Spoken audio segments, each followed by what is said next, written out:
Now in this lecture, we are going to write the logic of registering user and storing the data of the user inside the database.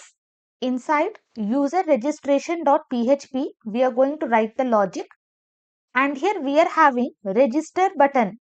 You can see we are having register button, and for this we have given name attribute as user register. So we are sending the data from form. So what we will do, inside this form, we are going to pass the method attribute, and for this I will be writing post. Okay, post request. Action, I'm just going to leave this empty. Why? Because we are going to perform in the same file. If you want, you can give the same path, but as of now, only you have to pass the method.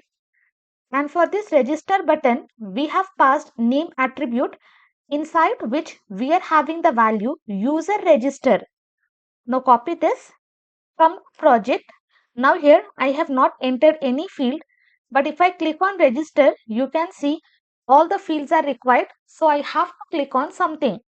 So I have to write something here. Let me write some data. Okay, some files I am selecting. Now as soon as I click on register, you can see in my URL, I am having all the data which I have entered inside the form. And also if you see, I am having user register which is equal to this register. And this user register is nothing but the name value which we have given for this button. So here above this, I'm just going to check if is set, and what method we are using. Now we are using post method, and inside this I will pass user register. If this user register is set, which means I have clicked on register button. Here I will create one variable username is equal to, now we are using post request. So inside this I will be passing post, and what I have to access, I have to access this value. Let me come here. You can see for this username I am having this. Inside the post request, simply I am just going to paste that value, and this value is nothing but the value which we have assigned for our name attribute. For all the input fields, we have given this name attribute, and this is the value which we are going to get in the URL. So exact same thing we will be passing inside the post. And if we are having some spaces, we are just going to remove. So this entire thing we will be wrapping in trim function. Now same thing, copy multiple times. Next, I am having user email. Remove this. Here I will write user email. In place of this username also, I will write user email. Then I am having password. Here I will be writing password. Then next I am having confirm password. So here let me write CONF.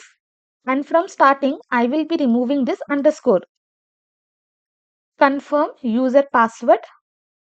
Inside this also, I will be passing. Let me check if I am having the same value.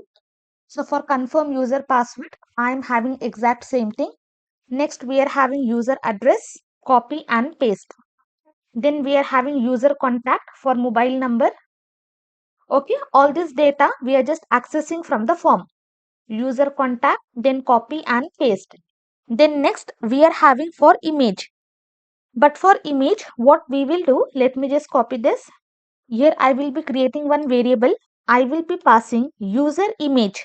Now for images, what type we have given? We have given type as file. So here directly we cannot use this post method. Instead, let me remove this entire thing. Here I will be writing $files. Inside this, I'm just going to pass my name value which I have given for image. I have given user image. And from this image, we will have something called as name value that we are going to access. Okay, do not worry. From whenever we are accessing this file, we will have something called as name, as well as we are going to have temporary name. Both the values we are going to access. So here I will write user image temp. In place of this name, I will be passing temp name. Once I have accessed all the data from the form, what I will do, this entire information I'm just going to insert inside the database. For that, I will be writing insert query. Okay, as of now, we are not checking any validation, but we are just going to check in a minute. insert query is equal to insert into my table name is user table. Open this parenthesis, and inside this we have to pass exact same column names. User ID we do not need. I will write here username, copy and paste. Okay, these are the column names which we are having inside the database. Then we are having user email, copy and paste. Next, we are having user password, copy and paste. Next, we are having user image, copy, and here I will be pasting. Then next, we have this user address, copy and paste. Last and final, we are having user mobile, copy and paste. After writing this query, I will be passing values, and then I'm just going to open parenthesis. Now for inserting, let me show you how to use prepare statement. So in total, I am having 6 columns. So I will be passing 6 placeholders. 1, 2, 3, 4, 5 and 6. Okay. For insert query, I am showing you how to write this prepare statement. So how many columns I am having, those many placeholders I am going to pass.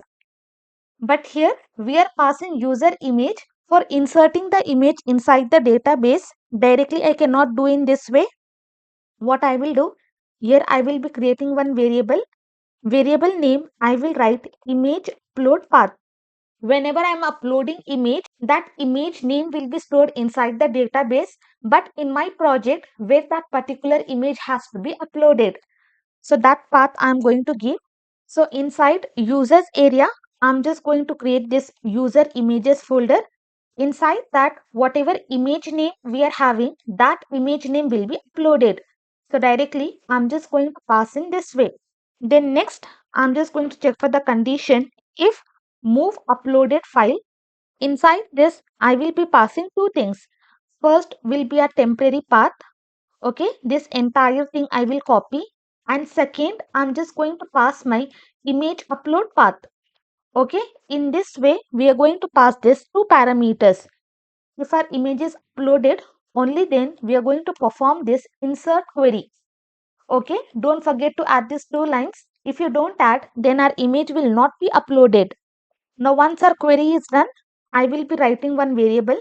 Statement insert is equal to, I'm just going to prepare now connection. Here I will be writing prepare statement. Inside this, I will be passing my insert query. I'm just going to prepare my statement, and previously we have already included connect, so we will have access to this connection variable. Then once it is done, what we have to do, we have to bind all these parameters. So for that, I will be writing statement insert. Okay, same variable which we have created. Statement insert. Now what we have to do, we have to use this bind param function. Using this, we are going to bind all the values, and whatever values we are having, all the values are varchar, which is nothing but string. So in total, I will be passing 6 strings. 1, 2, 3, 4, 5, 6. In place of these values, I will be having string values. Then first, for username, where we are having the value, we are having inside this variable, I will paste. Next, we are having user email. Inside this, I am having user email, copy paste. Next, we are having user password, copy and paste. Okay, confirm password we will not be storing inside the database. Next, we are having user image. Whatever image name we are having, that I'm going to pass. Okay, as of now, I will be storing simple password itself. Whatever password user will be entering, same password. Later on, we are going to hash. Next, we are having user address, copy, and here I will be pasting. Next, we are having user mobile. So I'm just going to copy, and inside this I will be pasting. You can also give user contact or user mobile, anything of your choice. So in this way, I have just binded all the values with the parameters. After that, we have to execute the query. Here I will be creating one variable, result insert is equal to whatever variable we have created, copy. Now what we will do, finally, we are just going to execute our query. That's it. We have to do so much. We are checking if the user registration is clicked or not. If it is clicked, whatever values we have given inside the input field, we are accessing all the values. We are uploading the image inside this user images folder, and all the data will be inserted inside the database. And here I'm just going to close with semicolon, and now I will just copy this folder name. Inside this users area, I'm just going to create this folder. Why? Because when user is registering, whatever image we are having, that will be moved inside the folder. So that is the reason we are just going to create this folder. And one more important thing, inside the form, previously we have passed multi-form data, but here it should be multi-part form data. Whenever you want to insert any images or videos inside the database, during that time, we are going to pass this end-type attribute, very important. Now let us see if everything is working or not. Come to project, refresh once. Okay, we are not having any error as of now. Email, then profile picture. I have selected khanam.png, password 1234, confirm password 1234, address Bengaluru, mobile number, and click on register. Okay, we have not got any notification, we have not echoed anything, but entire data is being cleared, and in URL we are not having anything. But let us come to database. Refresh once. Now you can see inside the database user information is being inserted, and what timing and what date everything will be mentioned. Now come to project. Open this users images. You can see inside this khanam.png is been moved. So that is the reason we should be using that functions. If you are not using, these images will not be moved to this folder. Successfully, we are able to register user, and we are able to store user data inside the database. But it is not going to end here. We have to do lot of validation. So next lecture, we will be adding more validation, and we will be checking lot of functionalities.